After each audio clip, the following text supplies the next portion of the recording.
morning, everyone. Glad you're here this morning. We are glad to be back home from our trip. We enjoyed it thoroughly, but we are certainly glad to get back, especially after a 12-hour drive, as hard as we could go. They drive a lot faster in Tennessee than they do in Missouri. I found that out, which was kind of fun. I have to admit.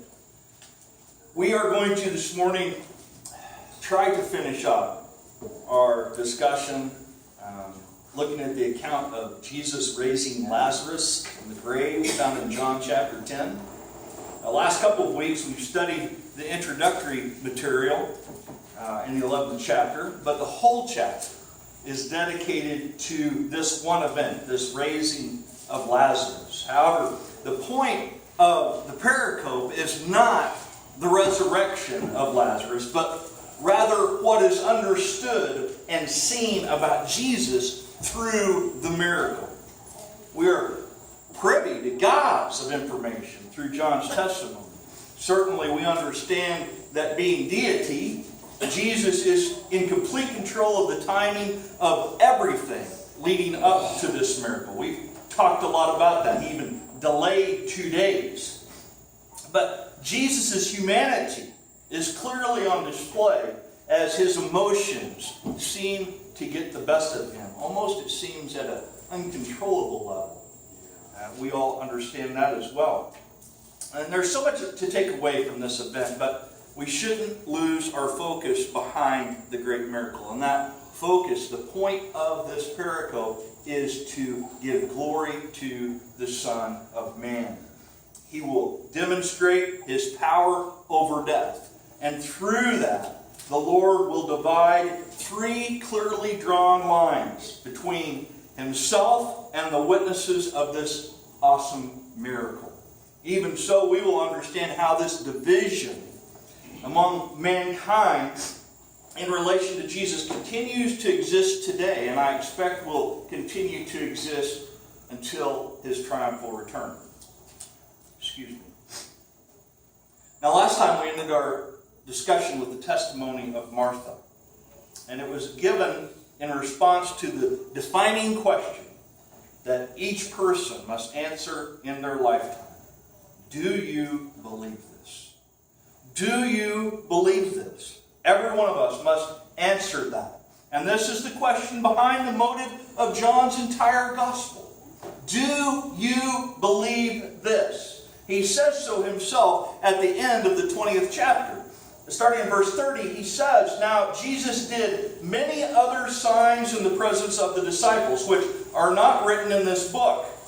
But these are written so that you may believe that Jesus is the Christ, the Son of God, and that by believing you may have life in his name."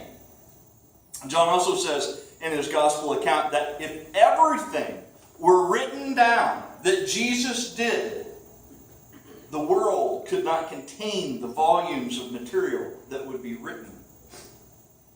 It's quite amazing. Can you imagine if we did have all the accounts of our Lord?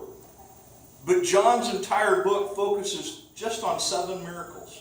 That's interesting because you would think in that big gospel account that there would be more miracles than that. But John gives us what we need to answer the question. Do you believe this? Now, there's no great scientific description of what occurs here. But certainly the greatest scientists of all time would be awestruck by the mass complexity of what occurs in the transformation of a dead body to an alive body. What amazes me the most is, out of this complexity, our Lord shows the simplicity of his creative power. With a name and a command of 2 words, Jesus accomplishes the impossible in an instant. He simply speaks, and it is so. So let's resume our great study of this miracle in verse 28 of chapter 11. Jesus has just conversed with Martha and is now asking for his sister Mary to come. And we'll talk about this and kind of unfold it as we go along. So, after Martha had gave her great confession, John continues in verse 28. When she had said this, she went and called her sister Mary, saying in private, "The teacher is here and is calling for you." When she heard it, that being Mary, she rose quickly and went to him. Now Jesus had not yet come into the village, but was still in the place where Martha had met him. When the Jews who were with her in the house, consoling her, saw Mary rise quickly and go out, they followed her, supposing that she was going to the tomb to weep there. Now when Mary came to Jesus, to where he was, and saw him, she fell at his feet. That is the same position she had in the account that we read in Luke, sitting contentedly at Jesus' feet, confident in him. She said to him, "Lord, if you had been here, my brother would not have died." Now, where have we heard that before? Martha. For 4 days, watching their brother die, they've asked themselves this same question, or this same idea of, if only Jesus were here, my brother would not have died. When Jesus saw her weeping, and the Jews who had come with her also weeping, he was deeply moved in his spirit. Deeply moved in his spirit. Deeply moved by his humanity. Think of how we get when we are overcome with grief. When we cry uncontrollably. When we can't contain it any longer. I remember when my grandfather died, my grandpa Kenneth. He and I were extremely close. And throughout the funeral, the visitation, the whole thing, I was fine.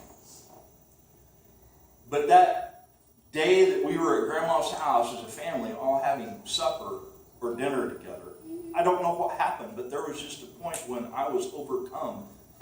I couldn't control it. I went outside and just lost it. And we've all been there. This is how Jesus is. He's deeply moved in his spirit and is greatly troubled. And this greatly troubled is interesting because the terminology in the Greek helps us understand that Jesus is mad, but has sympathy at the same time. What is he greatly troubled about? He has the power over death. He knows the outcome of the events that are about to occur. Jesus is greatly troubled at the issue of sin.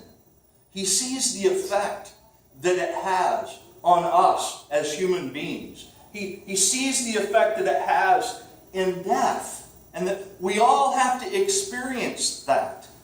He's greatly distressed. He's greatly troubled. And he said, "Where have you laid him?" Now that's interesting, because he's moved in the spirit and greatly troubled. Then he asks the question, "Where have you laid him?" Why does the Master, the creator of the universe, have to ask where the body of the dead man is? Jesus can take in information any way he wants. And in this particular instant, he does it just like us. Where's the body? Where have you laid him? And they said to him, "Lord, come and see." And Jesus wept. Now this isn't a normal crying. This is uncontrollable crying. That's how it's described in the Greek. This is just a mountain of tears coming forth. He can't stop it. And so the Jews, and remember in the Gospel of John, when he says the Jews, it's not a term of endearment. These are people who likely oppose him. Okay? They've come from Jerusalem. So the Jews said, "See how he loved him." Again, the term love is phileo. brotherly love. It's like the city of Philadelphia, the city of brotherly love. Jesus phileuoed Lazarus. They were close friends. And the observation that they made of him, visually weeping, the people drew the natural conclusion, he cared greatly about this man. But some of them said, could he not have opened the eyes of the blind man, also have kept this man from dying? And notice, these are the people who oppose Jesus. What's their testimony saying through the question that they ask? Could not he open the eyes of the blind man? Jesus performed a miracle on a blind man. They are testifying to the fact that that miracle was successful. Here's an interesting thing you need to observe about Jesus' enemies that saw him in the flesh. None of them deny his miracles, ever. So why do the experts today try to deny them? They weren't even there. They didn't even see it firsthand. His enemies, the people who stood in opposition to him, did not deny his power. Folks, if that is not a convincing piece of evidence for your faith, for your reason to believe in him, I don't know what is. To have your enemy testify on your behalf, not just one, but many. Even after his death, when Peter stood before them in Acts chapter 3, they still knew Jesus did all this. What were they afraid of? Find out. But could he not have kept this man from dying? They know his power. They know he could have healed Lazarus. Why wasn't he there? That's the question everybody's been asking. Then Jesus, deeply moved again, came to the tomb. It was a cave, and a stone lay against it. And Jesus said, take away the tomb. Or take away the stone. And there's a problem. Lazarus has been dead 4 days. Jews do not embalm. Martha quickly reminds Jesus of the problem. He stinketh, says in the King James. Martha, the sister of the dead man, said to him, Lord, by this time there will be an odor, for he has been dead 4 days. I don't know if we discussed this yet. I don't think we have. I've been saving it. There is a great piece of information about the fourth day. The Jews of the 3rd century, we know for sure, believed that the soul of a body hovered or stayed with the dead body until such time that it deemed decomposition had taken place. The 4th day. On the 4th day, a body will start to ooze green, nasty liquid. It will start to decompose. So Martha is testifying that Lazarus, as far as the Jews are concerned, is dead. That even his soul has moved on. Decomposition has set in. Jesus reminded Martha. Jesus reminded Martha, did I not tell you that if you believed, you would see the glory of God? It's the whole point of this, is to see the glory of God done through the Son of Man. Over and over and over, everything that Jesus does is for the glory of God. And notice Jesus tells the people there, whoever they are, to take away the stone. You also notice in most of Jesus' miracles, he has other people assist in the process. Listen, this is how we should take great hope in the church and great hope in the orders that we have been given from our Master. Okay? We have work to do. Jesus has purpose for us. We can't raise the dead. But what can we do? We can take away the stone so that the evidence can be seen. We can do the heavy lifting. The heavy lifting actually is the miraculous. But we can do the human work, and Jesus always allows us that opportunity. He wants to come alongside and work with us. So they took away the stone. Jesus lifted up his eyes and said, Father, I thank you that you have heard me. I knew that you always hear me. But I said this on account of the people standing around, that they may believe that you sent me. Jesus is talking out loud in a prayer so that everyone can hear, so that once again their attention should be focused on him demonstrating the power that God uses through him.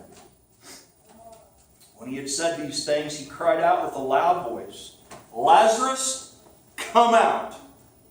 That's it. Lazarus, come out. And the man who died came out.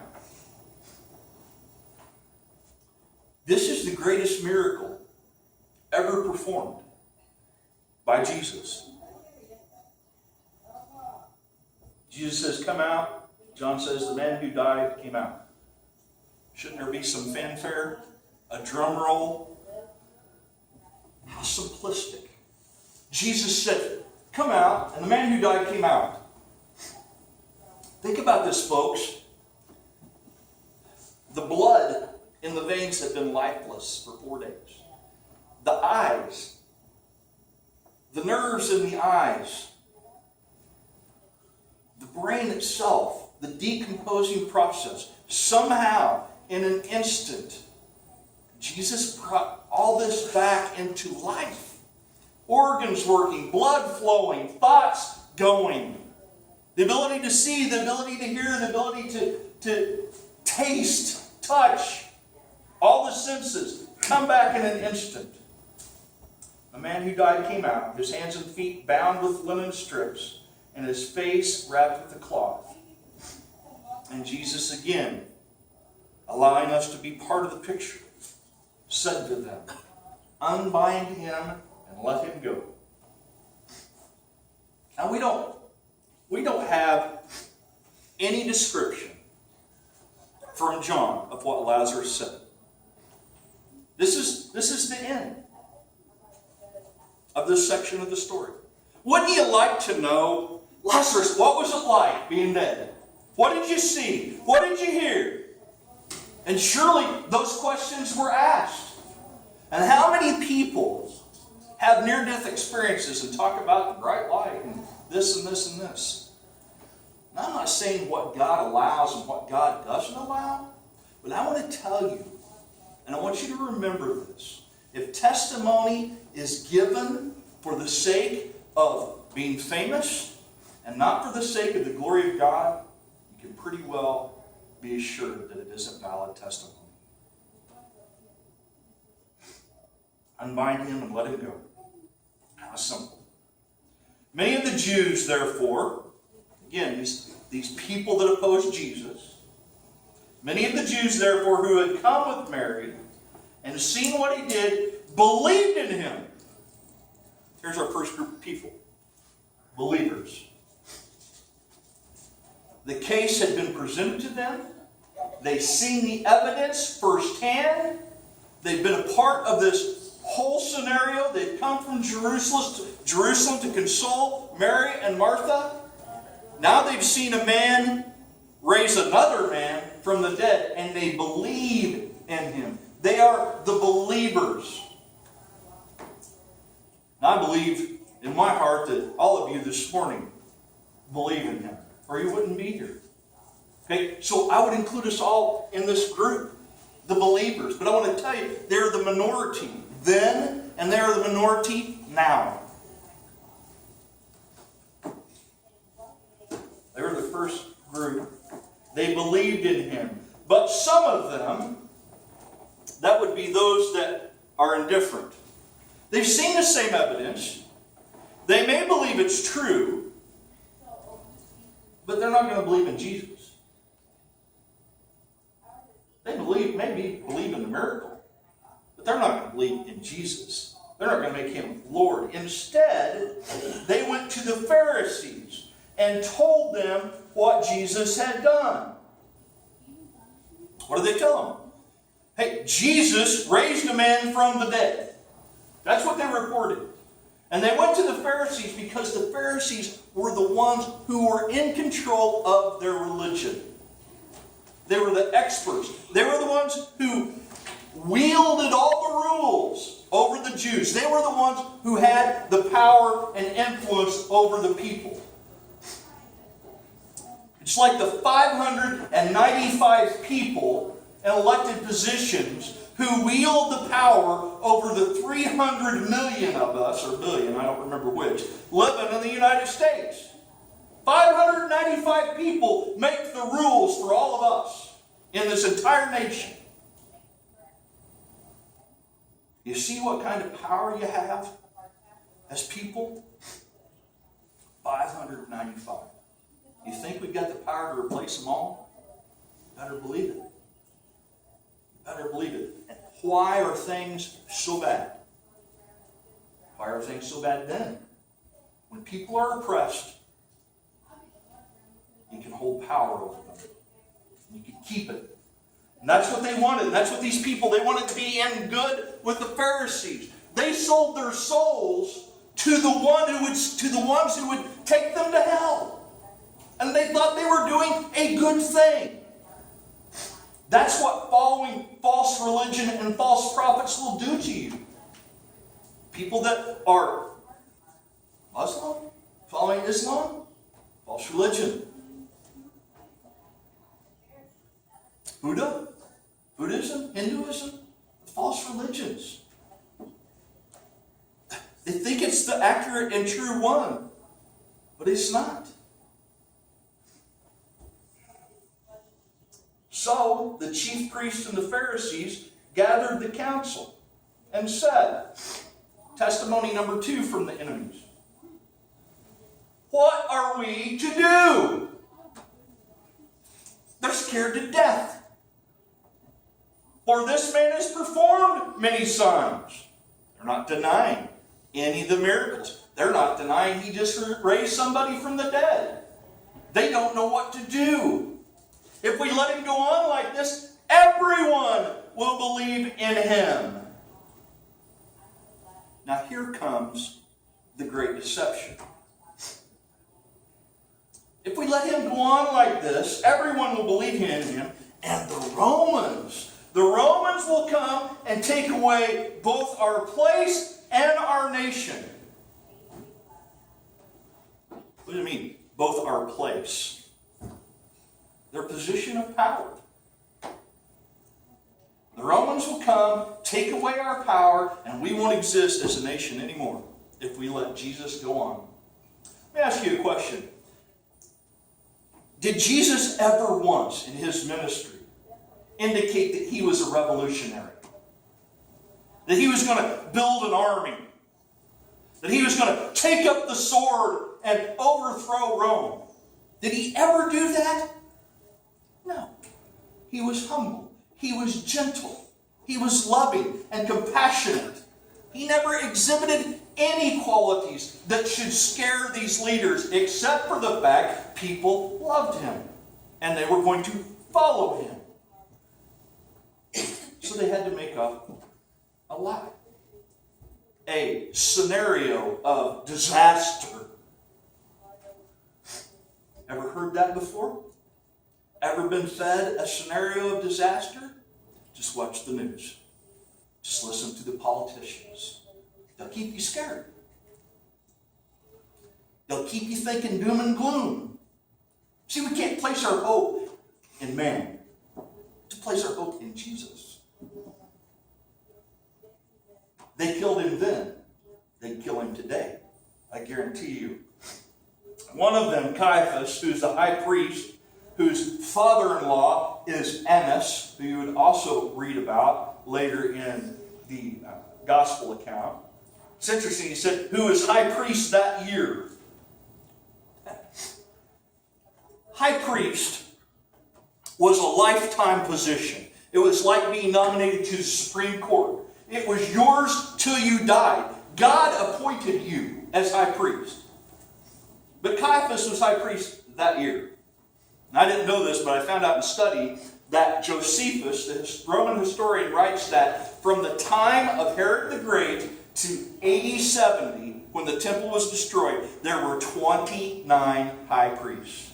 That's one every 2.5 years. What was going on with that position? It was being bought and sold. Bought and sold. It was no longer a godly position, it was a political position. And